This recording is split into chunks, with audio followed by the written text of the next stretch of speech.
আসসালামু আলাইকুম, সবাই কেমন আছেন? এই যে নতুন ভাইয়েরা আসছে, ওনাদের ট্রেনিং করানো হচ্ছে।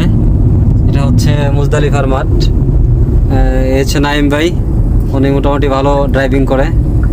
আর আজহার ভাই, উনিও ভালো ড্রাইভিং করে, আর উনিও ভালো ড্রাইভিং করে, বাট একটু হাত দুর্বল আছে, ঠিক হয়ে যাবে ইনশাল্লাহ। সবাই কেমন আছেন? আজকে আমরা আমাদের নতুন যে সহপাঠী আছে আমাদের, ওনারা সবাইকে নিয়ে আমরা আজকে ট্রেনিং করাইতেছি। এই যে আজহার ভাই পুরাতন লোক, কিন্তু মিস্টেক করে, ঠিক আছে। আর হচ্ছে ওই নাম কি আপনার?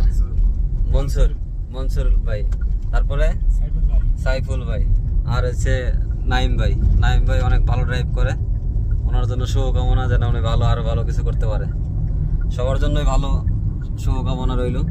সবাই ভালো করে ড্রাইভ করেন এবং ভালো করে কাজ করেন। যদি ভালো করে কাজ করতে পারেন, মক্কাতে যদি আপনার ধৈর্য থাকে, ঠিক আছে, ধৈর্য সহকারে কাজ করতে পারেন, তাহলে অবশ্যই ভালো কিছু করতে পারবেন।